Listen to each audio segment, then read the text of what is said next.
Good morning, praise the lord. આપ સબકો જય મસીહ કી. આપ સર્વને પ્રભુ ઈશુના નામમાં સવારનો પ્રેમી સલામ પાઠવું છું. ઈશ્વરે ફરી એક સવાર આપણા જીવનમાં આપ્યું છે, માટે ઈશ્વરનો આપણે આભાર માનીએ. આજનો દિવસ પ્રભુની કૃપામાં પ્રભુ ચલાવશે એ વિશ્વાસ અને ખાતરી સાથે આપણી આંખોને બંધ કરીશું, મસ્તકોને નમાવીશું, ઈશ્વર તરફ આપણી હૃદયના આંખોથી જોઈશું. આકાશમાં વિરાજમાન અમારા સર્વશક્તિમાન પ્રભુજી, અમે આપની પાસે આજે સવારે આવીએ છીએ. પ્રભુ, તમે અમારી સંગાતે છો, માટે અમે તમારા નામને ધન્યવાદ માનીએ છીએ. તમે અમને રોજબરોજ તમારા માર્ગોમાં ચલાવો છો, માટે તમારી કૃપાને બદલ ધન્યવાદ માનીએ છીએ. તમે તમારા વચનમાં જેમ અમને શીખવાડો છે પ્રમાણે મેઘસ્તંભ, અગ્નિસ્તંભના રૂપે પ્રભુ તમે ઇઝરાયેલી લોકોની સાથે રહ્યા, એમ તમે અમારી સંગાતે રહેજો, એમ અમે તમારી પાસે નમ્ર વિનંતી કરીએ છીએ. ઈશ્વર બાપ, આપનું અદ્ભુત કાર્ય અમારા જીવનમાં થવા માટે, ઈશ્વર બાપ, આપના નામની મહિમા થવાના માટે અમે તમારી આગળ નમ્ર વિનંતી કરીએ છીએ. પ્રભુજી, આપને મહિમા માન આપીએ છીએ. પ્રાર્થના નાઝરી પ્રભુ ઈસુ મસીહના નામથી માંગીએ છીએ. આમેન. આમેન. હાલેલુયા.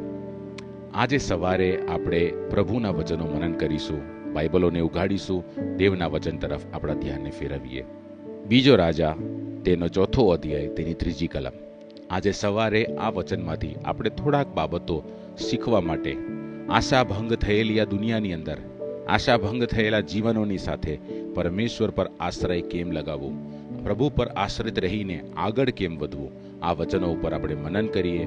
પ્રભુની આગળ પોતાને નમ્ર કરીશું. પ્રભુ આપણી સાથે વાત કરશે. હું તમને વાંચીને સંભળાવવા માટે ચાહું છું. ત્યારે એલીશાએ કહ્યું, તું બહાર જઈને તારે માટે તારા સર્વ પાડોશીઓ પાસેથી વાસણો, એટલે ખાલી વાસણો માગી લાવ, થોડા માગતી નહીં. પરિસ્થિતિ કઈ છે આપણે જાણીએ છીએ. રાજાઓના પુસ્તકની અંદર 4થા અધ્યાયની અંદર શરૂઆત એક રુદન સાથે થાય છે, જ્યારે એક સ્ત્રી વિધવા બની જાય છે અને એનો પતિ, એનો ભરતાર જે છે એ પ્રબોધક હોય છે. એનું મૃત્યુ થયું એટલું જ નહીં, પણ એને ઘણું દેણું કરી ગયું એટલું જ નહીં, પણ એના આંગણે હવે લેણદારો આવ્યા છે. લેણદારો આવ્યા એટલું જ નહીં, પણ તેઓ આ વિધવા સ્ત્રીના બાળકોને ગુલામ બનાવી લઈ જવા માટે તૈયારીની સાથે તૈનાત થયેલા છે. એવા માહોલની અંદર પરમેશ્વર પર ભરોસો રાખવું, એવા માહોલની અંદર પ્રબોધકની પાસે આવીને પોતાની આશા ભંગ થયેલી અવસ્થાનો જાહેરાત આ વિધવા કરે છે, એ આપણે જોઈએ છીએ. ભલા, આપણા જીવનની અંદર અનેક સમયો એવા આવે છે કે જ્યારે આપણને લાગે છે કે હરેક દરવાજાઓ બંધ થઈ ગયા. વિલ્સન જ્યોર્જ પાસ્ટરના એક સુંદર ગીત છે. એ ગીતના શબ્દો આવી રીતે, જબ સારે દરવાજે તુજે બંધ દિખે, સમજો નયા દ્વાર ખોલા હે પ્રભુને. પ્રભુ કયો રસ્તો ખોલ્યો છે એ પણ માલુમ નથી. પ્રભુ કઈ દિશામાં રસ્તો ખોલે છે એ પણ માલુમ નથી. એવી અવસ્થા, એક વિશ્વાસ, એક આશ્રય કે પ્રભુ મને આમાંથી બચાવશે. તમે ઈશ્વરને માનો છે કે નથી માનતા? પ્રભુ ઈસુને જાણો છો કે નથી જાણતા? પણ જો તમે એક ઈશ્વર વિશ્વાસી છે, ભગવાન જે કરે છે ભલું કરે છે, ઈશ્વર જે કરે છે સારું કરે છે. જ્યાં સુધી પોતાની પરિસ્થિતિ આવતી નથી ને, ત્યાં સુધી એ શબ્દો બોલવું બહુ સહેલું છે. બીજાના પરિસ્થિતિમાં એમ દિલાસો આપવું, ભગવાન બધું જાણે છે, એમ કહેવું બહુ સહેલું છે. ઈશ્વર બધું જાણે છે એમ કહેવું સહેલું છે. પણ જ્યારે પોતે સહન કરે છે ત્યારે એ બહુ મુશ્કેલના સમયો હોય છે. આપ મારી સાથે સહેમત થશો, એ મને નિશ્ચય માલુમ છે. આ સ્ત્રીના જીવનની અંદર આપણે જોઈએ ત્યારે એ સ્ત્રીના જીવનની અંદર ઘણા બધા સમસ્યાઓ એક સાથે આવ્યા. વિકટ પરિસ્થિતિઓનો એક બહુ મોટો ઢગલો થઈ ગયો એમ આપણે કહી શકાય. ઘણી વખત આપણા જીવનમાં પણ સમસ્યાઓ એટલા હદ પર વધી જાય છે ને, આપણે એકલા એની સામે લડી શકતા નથી. એ સ્ત્રીના માટે પણ એકલા લડવું સહેલું નહોતું, પણ એ સમયની અંદર એણે પોતાના સાથી વિશ્વાસીની મદદ લેવા માટે દોડી જાય છે.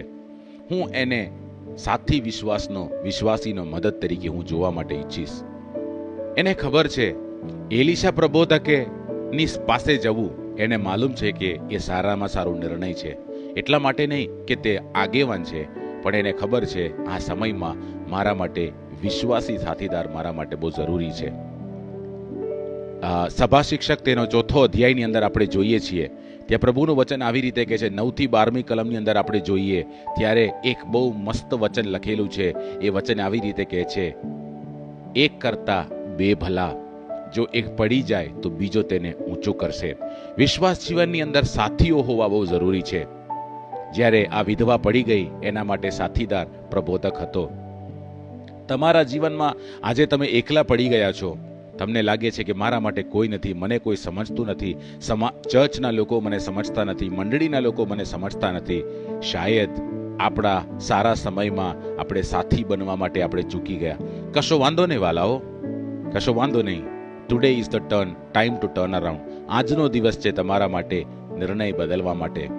તમે આજે એક નિર્ણય લો, પ્રભુજી હવેથી મારા સાથીદાર બનવા માટે. પ્રભુ ઈસુ જ્યારે સુવાર્તાના કામ માટે 72 મોકલે છે અથવા 70 મોકલે છે, ત્યારે પ્રભુ તેઓને જોડીઓમાં મોકલ્યા. એક કરતા બે સારા. પાઉલ તેની સેવકાઈની અંદર એક ટીમ તરીકે કામ કરતો. એક કરતા અનેક સારા. પ્રભુના રાજ્યની અંદર આપણે એકલા આગળ વધવાનું નથી, સાથે આગળ વધવાનું છે. પરિવારના રૂપે આગળ વધવાનું છે, મંડળીના રૂપે આગળ વધવાનું છે, સમાજના રીતે આગળ વધવાનું છે. તમારી આશા ભંગ થયેલી અવસ્થામાં તમે જ્યારે એકલા પડી જાઓ છો, ત્યારે તમારી સાથે જો કોઈ સાથીદાર રહ્યું હશે ને, તો એ તમને ઊંચો કરશે, એ તમને તમારા ઠંડીમાં તમને ગરમ રાખશે. પ્રબોધક એને કહે છે, એની આ સ્ત્રીના એકલપણા પડી ગયેલી અવસ્થાની અંદર પ્રબોધક કહે છે, તું જઈને વાસણ માંગી લાવ, વાસણ માંગી લાવ. અને વાસણ કેવા વાસણ? ખાલી વાસણ. અને થોડા નહીં, ઘણા માંગી લાવજે એમ કહે છે. થોડા માંગતી નહીં એમ કહે છે. ભલાવો, તમારા જીવનની અંદર આ લડાઈની અંદર, આ નિરાશાની લડાઈની અંદર, આશાભંગ થયેલી લડાઈની અંદર તમે જ્યારે એકલા છો, હું તમને કહેવા ચાહું છું, પ્રભુની આજ્ઞા એ સમયમાં પણ માનવું એ આપણા માટે ઉચિત છે, એ આપણા માટે યોગ્ય છે, એ આપણા માટે ફાયદાકારક છે. શું આપણને ગમશે? નહીં ગમે. શું આપણને મજા આવશે? નહીં મજા આવે. શું આપણને ગુસ્સો આવશે? યસ, ગુસ્સો આવશે. પણ પ્રભુ આપની લાગણીઓને સમજે છે. પ્રભુ ઉપર તમને ગુસ્સો આવશે, પણ તમારી લાગણીઓને પ્રભુ બિલકુલ સમજે છે. પ્રભુ તમને એમ નહીં કહે તું કેમ ગુસ્સે થયો. પ્રભુ એમ કહેશે, મારા દીકરા, મારી દીકરી, હું તને સમજું છું. એક ખાલી વાસણોને ભરી દેવા માટે પ્રભુ તૈયાર છે. ખાલી વાસણોને ભરી દેવા માટે પ્રભુ તૈયાર છે. 2 ઉદાહરણો હું તમારા ધ્યાનમાં લાવવાના માટે ચાહું છું. યોહાનને લખેલી સુવાર્તા 2 અધ્યાયની અંદર મરિયમ, ઈસુની માને અને ઈસુ અને તેના શિષ્યોને કાના નામના ગામની અંદર લગ્નમાં નિમંત્રણ મળ્યું. લગ્નમાં ગયા ત્યારે ત્યાં પ્રસંગ દરમિયાન દ્રાક્ષરસ ખૂટ્યો. ત્યારે મરિયમ ઈસુની પાસે આવીને કહે છે, દ્રાક્ષરસ ખૂટી ગયો ઈસુ, શું કરીશું? પ્રભુ ઈસુ કહે છે, મારો સમય હજી આવ્યો નથી. ભલે પ્રભુ ઈસુ એમ કહે છે. પ્રભુ ઈસુ ચાકરોને કહે છે, જે કઈ તે કહે તે તમે કરો. મરિયમના શબ્દો બહુ અગત્યના શબ્દો છે. ખાલી થયેલા કુંડાઓ ત્યાં પડ્યા છે. ખાલી થયેલા બહુ મોટા મોટા કુંડાઓ ત્યાં છે. એ મજૂરોને પ્રભુ ઈસુ કહે છે, તમે તેમાં પાણી ભરો. આજે ખાલી થયેલી તમારા વાસણોની અંદર, ખાલી થયેલા તમારા જીવનની અંદર, આશા ભંગ થયેલા તમારા જીવનની અંદર હું તમને કહેવા ચાહું છું, જે કઈ તે કહે છે તે તમે કરો. જે કઈ પ્રભુ ઈસુ તમને કહે છે તે તમે કરો. કેમ કે જે કઈ પ્રભુ ઈસુ કહે છે એ કરવું તમારા માટે ઉચિત છે. સારાફાતની વિધવાના વિશે તમે જાણો છો. આહાબ રાજાની સન્મુખ પ્રબોધવાણી કર્યા બાદ, કેરીથ નાળામાં તેઓ રહ્યા બાદ, કેરીથ નાળાના સુકાણ થવાના કારણે હવે પ્રભુ કહે છે, તું સારફાત નામના ગામમાં જા. સારફાત તો પણ એકદમ સુકવણીમાં છે, ત્યાં ભૂખમરો છે. એવી અવસ્થામાં એક સ્ત્રી છે, એનું વિશેષણ એમ કે છે વિધવા છે, એને એક દીકરો છે. એ છેલ્લી રોટલી બનાવતી હતી એના માટે, દીકરા માટે, મરતા પહેલા, મરણની અવસ્થા. બધું પૂરું જ થઈ ગયું, બધું સમાપ્ત થઈ ગયેલી અવસ્થાની અંદર પ્રબોધક કહે છે, તું મારા માટે એક રોટલી બનાવી આવ. પ્રભુએ એ આખો દુષ્કાળમાં એના વાસણને ક્યારે પણ લોટ ખૂટવા દીધું નહીં. પ્રભુ શું કરી શકે છે એની આપણને કોઈ કલ્પના નથી વાલાઓ. તમારા પ્રોબ્લેમ્સ હદ બાર મોટા થઈ ગયા હશે. વિધવાના દીકરાને લઈ જવા માટે લેણદાર આવીને ઊભો છે. કાના ગામમાંના લગ્નમાં દ્રાક્ષરસ ખૂટી ગયેલી અવસ્થા છે. આ વાસ્તવિકતા છે. દીકરાઓને લઈ જવા માટે, બાળકોને લઈ જવાના માટે લેણદારો આવ્યા, વાસ્તવિકતા છે. સારફાતમાં દુષ્કાળ છે, વાસ્તવિકતા છે. છેલ્લો માપ લોટ વાસણમાં છે, એ વાસ્તવિકતા છે. મરણ આગળ દેખાય છે, વાસ્તવિકતા છે. પણ હું તમને કહેવા ચાહું છું, વાસ્તવિકતાઓથી પણ ઉપર છે સત્ય. પ્રભુ ઈસુ, બાઇબલ એમ કહે છે, તમે સત્યને જાણશો, સત્ય તમને મુક્ત કરશે. આજે આશા ભંગ થયેલી તમારી અવસ્થામાં, આ તમારી દુર્દશામાં, આ તમારા નિરાશામાં તમને શું જોઈએ છે વાલાઓ? તમને સત્યની જરૂરત છે. કેમ કે સત્ય એકલું જ તમને ઉગારશે. ફેક્ટ્સ તમને નહીં ઉગારે, વાસ્તવિકતાઓ તમને નહીં બદલે. વાસ્તવિકતાઓ મારા ગામના દવાખાનાઓમાં લખેલા છે. અમે ઈલાજ કરીએ છીએ, ઈશ્વર સાજાપણું આપે છે. ડોક્ટરોની કબૂલાત, તમારી માંદગીમાં પણ ઈલાજ તમે કરી શકો છો. મેડિકલ સાયન્સ તમારું ફેક્ટ્સ ઉપર તમારું ઈલાજ કરે છે, પણ સાજાપણું પ્રભુ તરફથી છે. દેવનું વચન કહે છે, તમે સત્યને જાણશો, સત્ય તમને મુક્ત કરશે. આજે સવારે આપને એક સ્વતંત્રતાની જરૂરત છે. આ નિરાશામાંથી બહાર આવવા માટે એક સ્વતંત્રતાની જરૂરત છે. એ સ્વતંત્રતા તમારા જીવનના હરેક પહેલમાં કામ થવું જોઈએ. તમારા જોબની અંદર, તમારા એજ્યુકેશનની અંદર, તમારા પારિવારિક સંબંધોની અંદર, તમારા વ્યક્તિગત સંબંધોની અંદર, તમારા રિલેશનશિપની અંદર, તમારા ફાઇનાન્સની અંદર, તમારા વ્યવહારની અંદર, તમારા વહીવટની અંદર, તમારા હર એક પ્રકારના કામોની અંદર એક સ્વતંત્રતાની જરૂરત છે. પ્રભુ ઈસુ અને દેવનું વચન એમ કહે છે, તમે સત્યને જાણશો, સત્ય તમને, તમે બોલ્યા એ જ પ્રમાણે, સ્વતંત્ર કરશે, મુક્ત કરશે. સત્ય શું છે? આજે સવારે સત્ય શું છે તમારા માટે? પ્રભુ ઈસુએ કહ્યું, માર્ગ તથા સત્ય તથા જીવન હું છું. મારા આશ્રય સિવાય બાપની પાસે કોઈ આવી શકતું નથી. આજે તમારા જીવનની અંદર, આ દુર્દશામાં પડેલી તમારા જીવનની અંદર તમને આજે સત્યની જરૂરત છે, અને એ સત્ય તમને જીવન આપશે. એ જીવન તમને માર્ગ બતાવશે. પ્રભુ ઈસુએ કહ્યું, માર્ગ તથા સત્ય તથા જીવન હું છું. આજે તમે તમારા જીવનને આ નિરાશાના સમયની અંદર એક ભમરડાની જેમ, હિન્દીમાં કહે લટ્ટુની જેમ, તમે બહુ વેગે ફરી રહ્યા છો.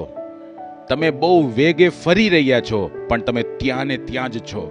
તમે ઘણું બધું કરી રહ્યા છો, but you are stuck there. તમે ત્યાંથી આગળ નથી વધી રહ્યા. તમને આજે સવારે સત્યની જરૂરત છે મારા ભાઈ, મારી બહેન. તમને પ્રભુ ઈસુની આજે સવારે જરૂરત છે. તમારી પાસે શાયદ એક્સરે છે, તમારી પાસે સ્ટેટિસ્ટિક્સ છે, તમારી પાસે બેંક ડેપોઝિટ છે. They are not helping you. એ તમને કંઈ મદદ કરતું નથી. બધા તમારા ફેક્ટ્સ છે. હું તમને કહેવા ચાહું છું, તમને આજે સત્યની જરૂરત છે, ઈસુની જરૂરત છે. જો તમે મારી સાથે પ્રાર્થના કરવા માટે ચાહો છો, પોતાના હૃદયની અંદર આજે ફરી વખત પ્રભુ ઈસુને સ્વાગત કરવા માટે ચાહો છો, અથવા પહેલી વાર પ્રભુ ઈસુને સ્વાગત કરવા માટે ચાહો છો, તમે આ પ્રાર્થના મારી સાથે કરી શકો. હે પ્રભુ ઈસુ, તમે મારા હૃદયમાં આવો. મારા જીવનના વાસ્તવિકતાઓ તો ઘણું બધું છે પ્રભુજી. મારા જીવનમાં થયેલો અન્યાય એ મારી વાસ્તવિકતા છે. મારી સાથે થયેલા કુકર્મો પ્રભુજી એ મારી વાસ્તવિકતા છે. મારી સાથે થયેલા ભેદભાવ એ મારી વાસ્તવિકતા છે. પણ પ્રભુ, તમે મારા જીવનમાં આવો. મને આજે સત્યની જરૂરત છે. પ્રભુ, આજે મારા ભાઈ બહેન મારી સાથે ખરા હૃદયથી પ્રાર્થના કરે છે. પ્રભુ, તેઓના હૃદયમાં તમે આજે આવો. જેમ ચાખી દાણીના ઘરે તમે ગયા, એમ તમે એઓના ઘરમાં તમે આવો, એમ પ્રાર્થના કરીએ છીએ. તમારી કૃપાથી તમે તેઓને ભરજો પ્રભુજી. તમારી શાંતિ જે સર્વ સમજની પરે છે એ શાંતિથી તમે તેઓને ભરી દો, એમાં અમે પ્રાર્થના કરીએ છીએ. તમે મારી પ્રાર્થનાઓ સાંભળી માટે ધન્યવાદ. તારણહાર પ્રભુ ઈસુ મસીહના નામથી માંગુ છું. Amen, amen. પ્રભુ આપને નિશ્ચય આશીર્વાદ કરશે. God bless you. You will be a changed person. તમે એક રૂપાંતરિત વ્યક્તિ હશો. પ્રભુના અદ્ભુત કૃત્યો તમારા જીવનમાં તમે નિશ્ચય જોશો. હાલેલુયા.